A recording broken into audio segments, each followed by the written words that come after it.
My name is Vorth Kellan, and I used to think I understood warfare. 300 cycles of military service across 12 star systems, commanding fleets that could glass entire planets, earning decorations from the High Council for tactical brilliance. But that was before we encountered the humans. Decap was before we encountered the humans. Before we made the biggest mistake in galactic history. The War Council meeting that sealed our fate happened on a Tuesday, though humans would later find that detail absolutely hilarious for reasons I still don't comprehend. Admiral Trex Morvain, our Supreme Commander, stood before the holographic display showing Earth's position in what they called the Milky Way galaxy. Primitive world, Morvain declared, his 4 eyes gleaming with confidence. Single-planet civilization. No interstellar colonies. Chemical propulsion rockets. He paused dramatically. Gentlemen, this will be over before lunch. Fleet Commander Brix. Kellan nodded enthusiastically. My scouts report they still use kinetic weapons. Bullets. Commander Kellan. They shoot small metal pellets at each other. The assembled officers erupted in clicking laughter. I should have spoken up then. Should have questioned why a species that backward had survived long enough to develop nuclear weapons. But hindsight is 20/20, as the humans say. 3 weeks later, our invasion fleet dropped out of hyperspace at the edge of their solar system. 12 dreadnoughts, 48 cruisers, and 200 fighter escorts. The pride of the Zephyrian Empire, ready to add another easy conquest to our expanding territory. The first sign something was wrong came from Communications Officer Nex Warwick. Sir, we're receiving transmissions from the planet. Surrender terms? Morvain asked smugly. Negative, sir. They're laughing. Laughing? Warwick's tentacles twitched nervously. They seemed to think we're part of some sort of entertainment program. One transmission says, and I quote, "Dude, the special effects budget on this alien invasion movie is insane." Before Morvain could respond, another officer called out, "Admiral, multiple missile launches from the planet's surface." Pathetic. Morvain scoffed. Kinetic weapons against our shields? Begin planetary bombardment. Let's end this farce. That's when things went sideways. Fast. The human missiles weren't heading for our fleet. They were heading for their own moon. Correction. They were heading for installations on their moon that our scouts had somehow completely missed. Sir. Scanner operator Zale Franklin shouted. Energy spike from the lunar surface. It's massive. The moon lit up like a small sun. Not with nuclear fire, but with something far more sophisticated. A web of energy beams lanced out from hidden facilities, intercepting our plasma bombardment before it could reach atmosphere. How is this possible? Morvain's confidence evaporated. Our intelligence said they were primitive. Sir, Warwick interrupted. Incoming transmission from Earth. Audio only. Put it through. A distinctly human voice filled the bridge, dripping with amusement. Hey there, purple people. Welcome to Earth. Sorry about the moon thing, but we figured you might try the whole orbital bombardment routine. Been watching too many movies, haven't you? Morvain's face cycled through 3 different colors. This is Admiral Trex Morvain of the Zephyrian Imperial Fleet. You will surrender immediately, or face total annihilation. Laughter. Actual, genuine laughter came through the speakers. Oh man, you guys are really committed to this bit. Captain Jake Morrison, by the way. Earth Defense Force. Though, between you and me, we just call it Tuesday training. Training? Morvain sputtered. Yeah. We've been expecting visitors like you for about 50 years now. Built some neat toys while we waited. Wanna see? Before anyone could respond, our tactical display lit up with new contacts. Ships, dozens of them rising from what our scanners had identified as uninhabited ocean areas. Submersible fleet detected, Franklin reported. His voice climbing an octave.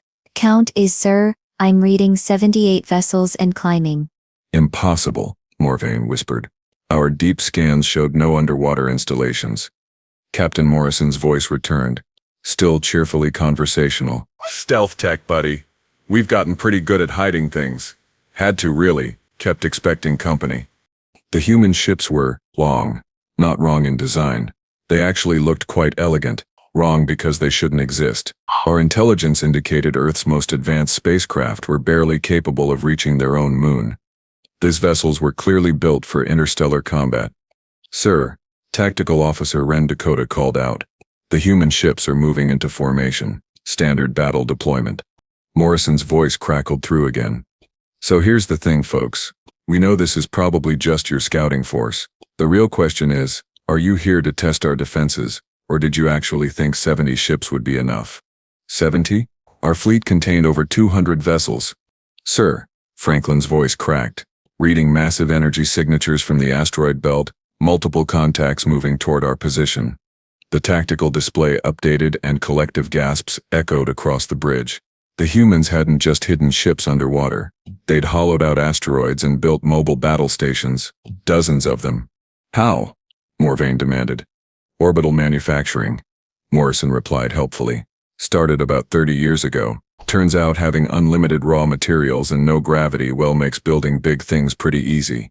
Who knew? Our fleet was now outnumbered 3-1 by ships that shouldn't exist, deploying from positions our scouts never detected, commanded by beings who treated our invasion like a training exercise. Admiral, I finally spoke up. Perhaps we should reconsider our approach. Retreat? Morvain's pride wouldn't allow it. Against these primitives, all ships, attack formation, show them the might of the Empire. This is the point where I should mention that Zephyrian military doctrine emphasizes overwhelming firepower and shock tactics. Hit hard, hit fast, terrorize the enemy into submission. It had worked on dozens of worlds. The humans apparently hadn't read our playbook. As our fleet advanced, the human vessels did something unexpected. They separated, not retreating, not forming defensive lines. They spread out in what looked like random patterns. Tactical analysis, Morvain demanded. The Coda studied his readings. Sir, I can't determine their strategy. The formation appears chaotic. Perfect. Morrison's voice interrupted. You're thinking in terms of formation combat, linear tactics. We tried that for a few thousand years. Got boring. The first exchange of fire was educational. Our plasma batteries lanced out in coordinated volleys, targeting what appeared to be the human command vessels. The shots missed. All of them. Impossible. Morvain screamed. Lock targeting computers. Sir, targets are evading at impossible velocities. Their acceleration curves don't match their apparent mass. Morrison sounded genuinely sympathetic. Yeah. Inertial dampeners are tricky tech. Took us 15 years to crack it. Really opens up your tactical options when you can pull 20 G-turns without turning your crew into jelly. The human counterattack came from everywhere at once. Not plasma beams or particle weapons, but something that made our shields flicker and die. Shield status, Morvain barked. Shields are, sir, they're not being penetrated. They're being turned off. What? What? The human weapons appear to be some form of localized electromagnetic pulse, specifically tuned to our shield frequencies. Morrison chuckled. Thanks for broadcasting your shield harmonics, by the way. Really helpful during the targeting phase. Half our fleet was now defenseless, and the humans hadn't even damaged our ships yet. They were just disabling them, like a predator playing with prey. All ships ramming speed, Morvain ordered desperately. Sir, I interjected. Perhaps we should attempt communication. No, we are Zephyrians. We do not retreat. The human response was swift. Our ships, suddenly bereft of shields, found themselves surrounded by small, fast-moving craft that attached themselves to our hulls. Boarding pods, Dakota reported, his voice hollow. Sir, they're cutting through our armor. Within minutes, human soldiers were inside our ships, but instead of the slaughter we expected, something far more humiliating occurred. They were giving tours. And this came a cheerful human voice over our own internal communications, is what we call a plasma conduit. Pretty inefficient design, honestly. You're losing about 30% energy throughput because of these bottlenecks. Get off my ship, came the outraged response from one of our captains. Oh, sorry, didn't mean to be rude. I'm Sergeant Lisa Park, by the way. Engineering Corps. We've been studying your tech from the wreckage of your scout ships. Really interesting design philosophy, though I have some suggestions. Wreckage of our scout ships. Captain Morrison's voice returned to the main channel. Did you think we wouldn't notice ships poking around our system for the past 6 months? We've been tracking your reconnaissance missions since day one. Really helped with the whole preparing for invasions thing. The battle, if it could be called that, was effectively over. Our mighty invasion fleet had been systematically dismantled by beings who treated warfare like a science experiment. But the real humiliation was yet to come. So, Morrison continued conversationally. Standard procedure now is we disable your ships, catalog your technology, and then have a nice chat about why you thought invading us was a good idea. Don't worry, we've prepared accommodations. Accommodations? Morvain croaked. Prisoner of war camps. Well, more like educational facilities. We've been wanting to learn about galactic civilization for decades. You're going to help us with that. The next few hours were a blur of systematic defeat. Every tactical maneuver we attempted, the humans had a counter for. Every weapon system we deployed, they had already analyzed and prepared defenses against. By the time our battle ended, exactly 0 human vessels had been destroyed. Our fleet was captured intact, crews detained but unharmed, and our military secrets laid bare for human examination. And Captain Morrison still sounded like he was having the time of his life. Thanks for the training exercise, folks. He broadcast to what remained of our command structure. Really helped us test out some new systems. Oh, and don't worry about your empire sending reinforcements. We've already sent a diplomatic envoy to your capital. Diplomatic envoy? I asked, my voice barely a whisper. Small fleet. Maybe 1,000 ships or so. Should reach your home world in about 3 weeks. They have a message from our president about establishing peaceful relations. 1,000 ships, 3 weeks. We'd spent months planning this invasion with our finest vessels. The humans had built a counter-invasion force while we were traveling here. Questions? Morrison asked cheerfully. Comments? Suggestions for improvement? Admiral Morvain, the proud conqueror of 12-star systems, slumped in his command chair. Oh? He whispered. How is any of this possible? Well, Morrison replied, turns out when you spend a few centuries fighting wars against your own species, you get really good at it.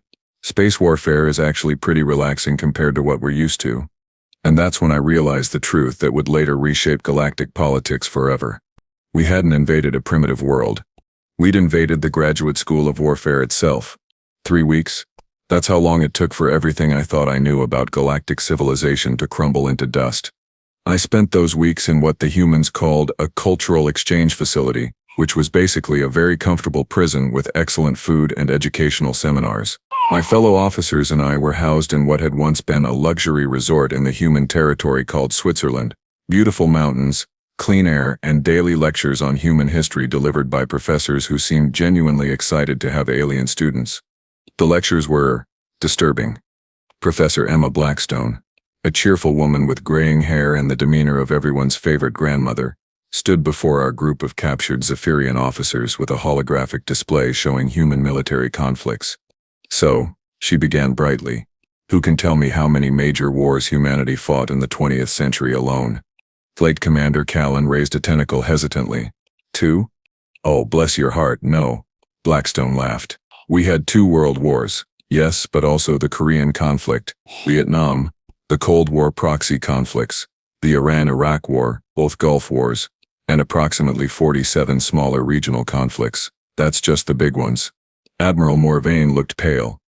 In 1 century? 1 century, she confirmed cheerfully. And that doesn't count civil wars, revolutions, or what we politely call police actions. Would you like to see the casualty figures? We did not want to see the casualty figures. We saw them anyway. Now, Blackstone continued, here's the interesting part. Each conflict taught us something new about warfare. Every defeat made us stronger. Every victory showed us a different way to kill each other more efficiently. She clicked to a new display showing technological development timelines.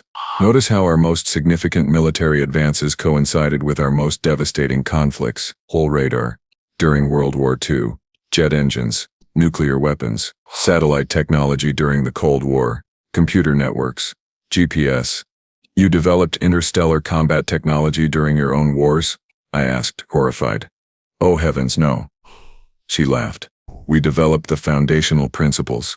The engineering mindset. The strategic thinking. When we finally confirmed we weren't alone in the universe. Applying those principles to space warfare was just homework. That evening I was visited by Captain Morrison himself.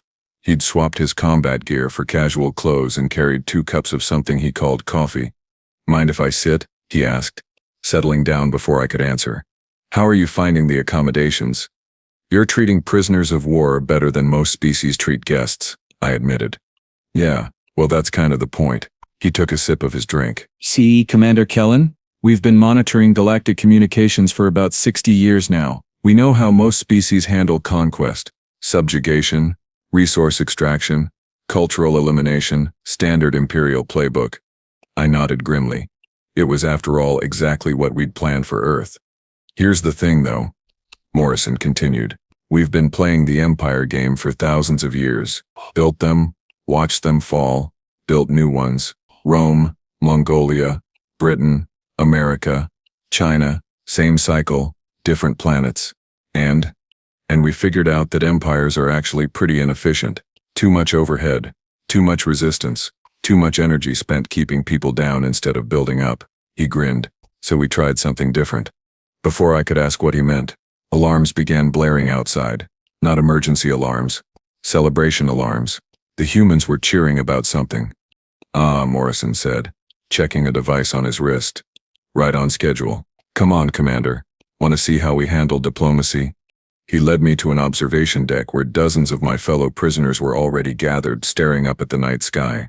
Brilliant lights were moving across the stars, far too organized to be natural phenomena. Our diplomatic fleet returning from Zephyria Prime, Morrison explained casually. Mission accomplished, apparently. Mission accomplished, apparently. Mission accomplished? My blood turned cold. What did you do to our home world? Oh, we didn't do anything to it, he replied. We did something with it. Big difference. The lights in the sky began descending, and I realized I was watching the return of the most terrifying diplomatic mission in galactic history. 1,000 human warships returning from the heart of the Zephyrian Empire. Captain, I said quietly, how many of our people did you kill? Morrison looked genuinely puzzled. Kill? Commander? We didn't kill anybody. Well, except for Grand Admiral Vex Thornwall, but that was his own fault. The whale is dead? I'd known the man. Arrogant, yes, but a capable officer. Challenged our diplomatic team to single combat, Morrison explained. Said he'd never surrender to inferior beings. Our ambassador tried to talk him out of it, but he shrugged. The man insisted. Your ambassador fought our Grand Admiral? Marine Colonel Sarah Kim, former mixed martial arts champion, Special Forces veteran, 3 tours in the Pacific conflict. Thornwall lasted about 30 seconds. I tried to process this. Your diplomats are also warriors? Our diplomats are whatever they need to be. Morrison's expression grew serious. See, that's something your people never figured out. Diplomacy isn't the absence of violence, Commander. It's violence held in reserve, applied surgically, used only when necessary. The returning ship settled into landing patterns around the facility, and I watched thousands of humans disembark. They looked happy, excited, like they'd just returned from vacation instead of conquering an interstellar empire. So what happens now? I asked. You've defeated our invasion fleet, presumably conquered our homeworld. Do you begin the occupation? Start the cultural integration programs? Morrison burst out laughing. Occupy Zephyria Prime? Commander, we don't want your planet. What would we do with it? Then why? We wanted to talk to your government, establish relations, open trade negotiations, maybe share some technology. He paused. Also, we needed to explain why attacking Earth was a really bad idea. And they listened? Eventually, after we demonstrated our defensive capabilities by disabling their planetary shield grid from orbit. Non-lethally, he added quickly. We just turned off their lights for about an hour, while our diplomatic team explained the situation. The next morning brought revelations that would reshape my understanding of power itself. I was summoned to a conference room where Admiral Morvain and several other senior officers were already seated. At the head of the table sat a human woman in an elegant business suit, flanked by Morrison and several other officers. Gentlemen, the woman began. Secretary of State Rachel Torres, I've just returned from very productive negotiations with your High Council. Morvain leaned forward aggressively. What are your terms for surrender? Torres looked confused. Surrender? Admiral? I think there's been a misunderstanding. We're not here to accept anyone's surrender. Then what do you want? We want to join the galactic community, she said simply. We want to establish trade relationships, cultural exchanges, scientific cooperation. We want to be neighbors, not conquerors. After defeating our fleet, after humiliating our military? Admiral, Torres said gently, you invaded our home. We defended ourselves. That doesn't make us enemies. Unless you choose to make it so. This you is Chevo 2, Ped. Well, there's Chevo 2, Ped. She activated a holographic display showing what looked like a treaty document. The High Council has agreed to sponsor Earth's application for membership in the Galactic Federation. In exchange, we've agreed to share certain technologies and provide military consultation services. Military consultation? I asked. Morrison grinned. Turns out there are some pretty nasty species out there in the galaxy. Hive minds, robot swarms, energy beings that eat stars. The kind of threats that require creative solutions. You're offering to fight other people's wars? We're offering to teach other people how to fight their own wars more effectively, Taurus corrected. There's a difference. Over the following days, I learned just how comprehensive the human diplomatic mission had been. They hadn't conquered the Zephyrian Empire. They'd analyzed it, studied our government, our military, our economy, our culture. Then they'd presented our leaders with a choice. Continue the expansion through conquest model and eventually face species that would make humanity look peaceful by comparison, or pivot to a cooperation-based growth model with human guidance. The thing is, Professor Blackstone explained during another lecture, your empire was actually doing pretty well by galactic standards. Good infrastructure, reasonable treatment of conquered species, effective resource distribution. You just had terrible strategic vision. How so? Asked Commander Kellan. You were trying to grow by taking things from others instead of creating new value. It's unsustainable long-term, and it makes you enemies. She smiled. We showed your High Council some economic models, demonstrated how cooperative development could triple your resource base within 50 years without requiring a single additional conquest. And they believed you? They believed our demonstration. Morrison had joined the lecture. Then, We gave them complete manufacturing specifications for antimatter containment systems. free of charge. Enough to revolutionize your energy infrastructure. I stared at him. You just gave away strategic technology? Commander, we have technology you can't even imagine yet. Giving you antimatter containment is like giving a child a bicycle while we're building starships. He paused. Besides, it demonstrates good faith. Your people now have clean, unlimited energy. Kind of hard to argue with results like that. But what if they use it against you? Morrison's expression grew serious. Then we'd be disappointed, and we'd respond appropriately. But we don't think they will. Why not? Because we also showed them what our real military capabilities look like. He activated a display showing what appeared to be a single human ship, sleek and impossibly large. This is the UES Determination, our newest diplomatic vessel. It's about the size of your average space station, and it carries enough firepower to sterilize a solar system. His voice was matter-of-fact. We parked it in orbit around Zephyria Prime during our negotiations. Made quite an impression. I felt my throat go dry. How many of those ships do you have? Classified. But I can tell you we've got enough to handle any reasonable threat. He leaned back in his chair. The point is, Commander, we don't want to use them. We'd much rather have friends than fear us. And if we choose to be enemies instead? Morrison's smile was cold. Then we'd handle that too. But it would be a waste. Your people are smart, resourceful, have interesting perspectives on engineering problems. We could learn from each other. 3 months later, I was offered a choice. Return to Zephyria Prime with a full pardon and a position in the new Cooperative Defense Initiative, or remain on Earth as a cultural liaison. I chose Earth. Not because I'd been brainwashed or coerced, but because I'd finally understood what we were dealing with. Humanity wasn't just another warlike species that had gotten lucky with technology. They were something entirely new in galactic history. They were a species that had spent millennia perfecting the art of war, then chosen to perfect the art of peace instead. The former was terrifying, the latter was revolutionary. 6 months after our failed invasion, the first joint human Zephyrian exploration vessel left Earth orbit, headed for the galactic rim where unknown threats were reportedly massing. The crew was half human, half Zephyrian, commanded by Captain Morrison and myself. As we departed, I received a transmission from Admiral Morvain, now serving as liaison between the Zephyrian High Council and the Human Defense Department. Commander, his voice crackled through the communication system. The High Council wants to know if we can arrange for human military advisors to help with our border conflicts. I looked over at Morrison, who was grinning as he plotted our course into the unknown. Tell them we'll ask, I replied. But I think our friends might be busy. Apparently there are 12 other species that have requested the same thing. And that's how the Zephyrian Empire learned the most important lesson in galactic history. When you declare war on humans, they don't just defeat you. They recruit you.